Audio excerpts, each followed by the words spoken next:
James, and today I'm going to talk about, really what the Big 12 or any other conference that's not the SEC or the Big 10 should really be scared of, possibly frightened of, when you're talking about those two big conferences coming together and doing their little circle jerk. Well, uh, personally, I don't think they get along very well. I think there's a reason they haven't had some kind of unified proposal for the CFP. Probably because they don't have a lot of same ideas. They're not on the same page with those ideas. I think the biggest reason they have come together is to figure out a revenue sharing model that works for both of those two conferences that make the most money, and they don't want to screw each other. That's the most important part of that. It's not about the future of college football, at least not the majority of it. But however, there are some things that do worry me and should worry Big 12 fans and ACC fans and whoever else. Uh, Number one is the idea of bringing NIL in house. Um, Number one, that takes a lot of capital to become a sports agency when you're supposed to be a university. So you can tell right away I don't like the idea for any college to step into that role because they don't know what the hell they're doing. You would have to hire a lot of people who do know what the hell they're doing and become this sports agency kind of thing. The problem with that is not exactly the conferences. I'm not worried about Vanderbilt. I'm not worried about Purdue, but the big blue blood brands, if they were to do that, bring all the NIL in house and control it and make everybody do that. Or if there's some kind of rule, NCAA rule, CFP rule, whatever it is. But if all this stuff has to come in house, they have a huge advantage because they have more of the relationships with your big, huge businesses, your big advertisers, your big multi-billion-dollar conglomerates out there, and therefore they can get their players paid on an even higher level than just an NIL collective could. And sure, could the likes of TCU and Oklahoma State and Utah, could Colorado do the same thing? They could do the same thing, but they don't have the same relations, the same corporate relationships that an Alabama has, or a Texas has, or a Georgia or an Ohio State or a Michigan have. It's not on the same level. Notre Dame, USC. So therefore, they are way behind the eight ball when it comes to those kinds of things and getting their players sponsorships, NIL money. But if none of this stuff is brought in house and everything is done through collectives, then really, even though those big schools still have a huge money advantage, they still have way more donors most of the time. But if you look at a school like West Virginia and how their collective operates, whether it's selling jerseys, collective jerseys, or playing cards, they can get the general public involved. And that's a very, very active fan base for West Virginia. The Mountaineers have an incredible fan base, very supportive. And even if they don't have a ton of money, they got $5, $10 to throw in on a playing card or some kind of memorabilia where the collective makes money on that. They can use that money to keep players or to go out in the transfer portal and get a player and pay them. That's very, very important for a school like West Virginia. But West Virginia does not have the corporate ties that, even a UNC or a Miami have. Nowhere near it. So it kind of screws them if all this stuff gets brought in house. So that's one big problem that I see. Um, and a lot of this comes from I've been watching the Johnny Manziel interview on Club Shay Shay, which entertaining to me. I'm like, wow, I haven't heard from that guy in a while. But one thing he made a point on, he's exactly right with the NIL and with the transfer portal. It doesn't make things equal. There's always going to be the haves and have-nots, but it at least gives the smaller schools, your mid-majors, if you will, especially Big 12 types, it gives them a chance to get better talent. All right, your blue bloods can't exactly stockpile all this talent because these kids who aren't going to get a chance to play, or they think they're being treated unfairly, they could transfer from Oklahoma and go to Oklahoma State. They can go from UT to Texas Tech. They can go from Texas A&M to Baylor. You know what I'm saying? They don't have to stick with the school that that recruited them. They can move on and still get paid. Now, maybe a school like Texas Tech, maybe a school like Arizona can't pay a ton of their players big money, but they can pick out a couple that they can give some really nice NIL money to. So does that equalize everything? No, but what it does is it makes other schools a little bit more competitive. It closes that gap just a little bit. So I believe if you bring NIL in-house, it just solidifies the advantages and grows the advantages of the Blue Bloods when they already have all the damn advantages. That's why I really, really, truly don't like it. The second thing is they're going to try in some kind of way. I have a feeling the Blue Bloods, especially, they do not like the transfer portal. They want to be able to stockpile talent, keep it away from the smaller schools, and hoard it for themselves. Even if a player who's a 5-star really only gets to play 1 year, you know, the hell with it. It just makes it easier for them. So instead of that talent getting naturally dispersed throughout the entire college world, they're trying to have a talent monopoly just to themselves, which they already get the majority of the talent. But with the transfer portal, especially the way it's been, kind of like the Wild West, these kids go there for 1 year and like, this ain't for me. I don't like the coach. I don't like the system. Or maybe my coach, my running backs coach, my defensive backs coach, my quarterback coach, whomever left, so I'm going to leave.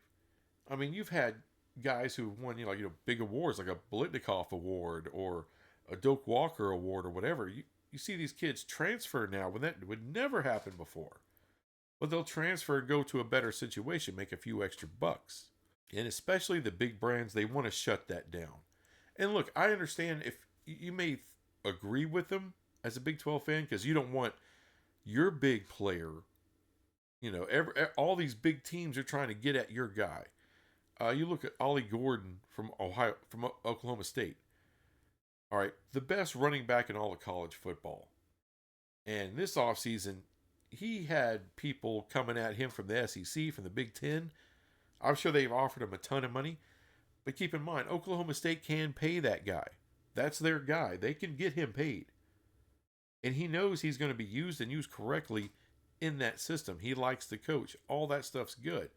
He didn't have to go to some unknown program in some unknown part of the country to him and have to start again, essentially. And how much money they're going to give him versus how much he can get from Oklahoma State. It's not that big of a difference. I mean, I'm sure maybe he was offered maybe even as much as $1 million more.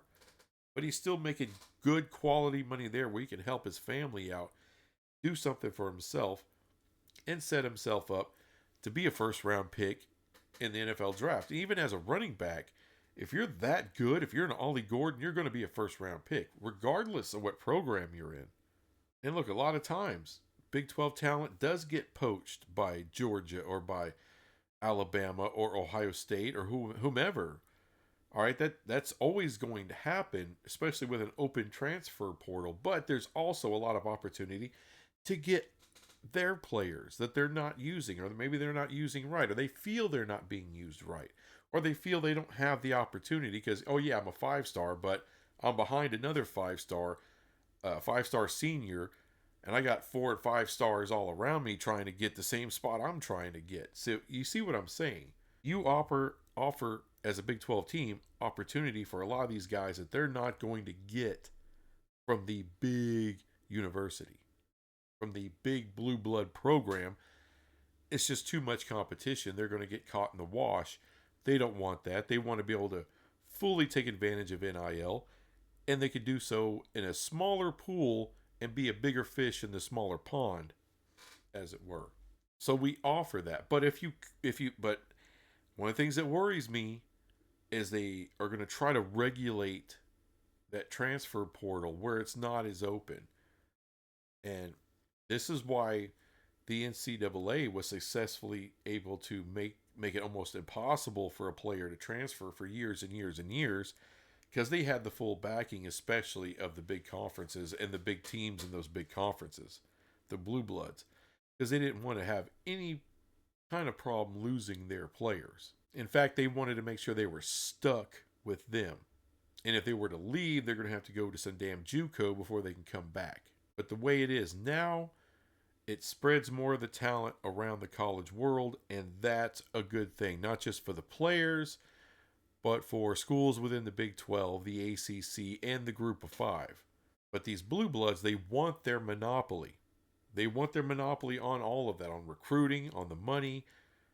So to me, they're going to try to do something with that transfer portal to make it tougher for kids. And I just really, really hope that the Big 12, the ACC, these other schools look at that and realize that it's not going to really help them. Maybe it may help you keep a few of your players, but it's not going to help you get any of theirs. All right. You need freedom of movement, of player movement. That's the thing that is really going to help out the Big 12. And it's the only thing that's going to help out the Group of Five and really other schools in the SEC and the Big Ten that aren't Michigan or Ohio State or Penn State. All right. If you're Iowa, you want player movement.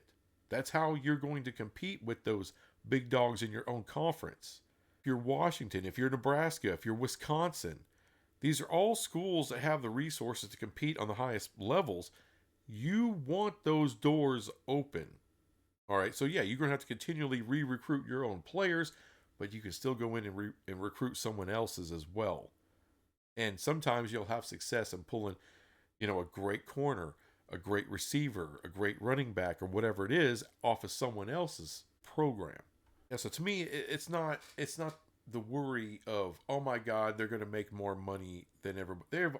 No, the big dogs especially have always made more money.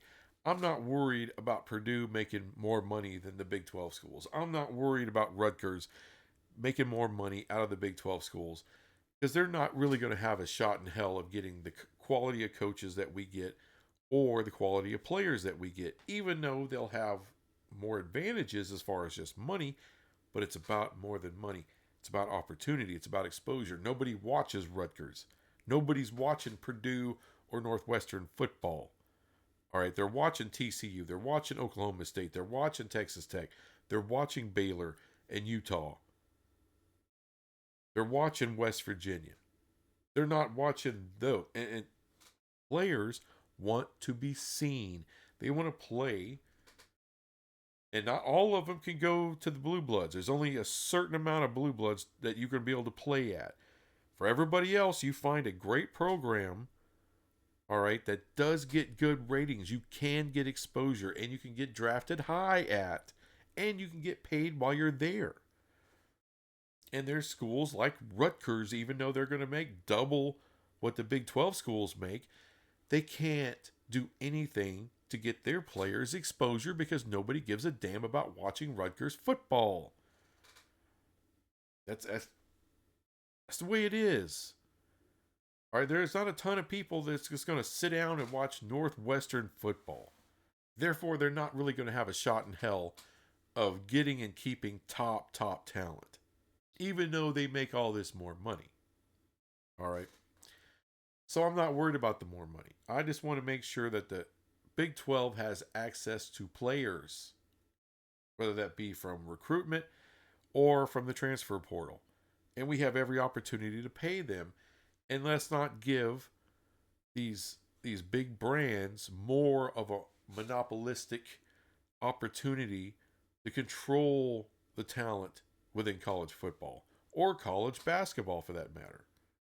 Let's I'm fine with them being the big dogs and making their money as long as they earn it.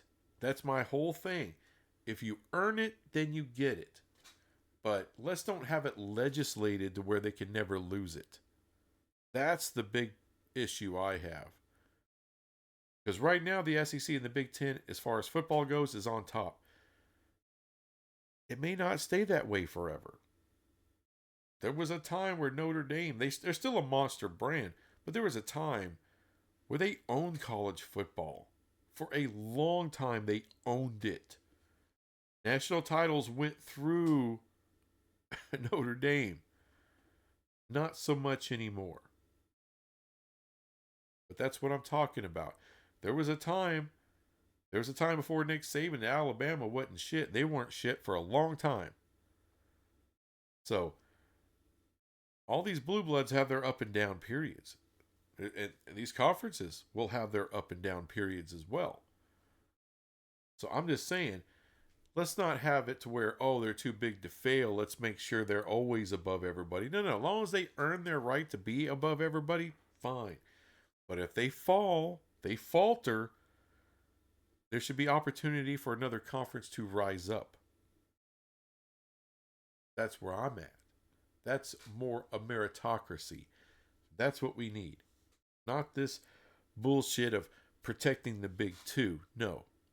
Let's more look at protecting the whole game. Anyway. And by the way, I don't mind change. I don't mind change, but that's what I'm talking about. The Big Ten and the SEC weren't always the two biggest deals in the country. That's a relatively new thing. Doesn't always, so there's a chance they go back down with everybody else. And that doorway should also be open. Not for them to just grow and pull away from everybody, but also fall back to the pack. And that can happen in the future. And I just want to make sure that there's every opportunity for them to do so. And that's what should be protected. Anyway, thanks for watching this crap. And I'll be back with some other crap later. Bye.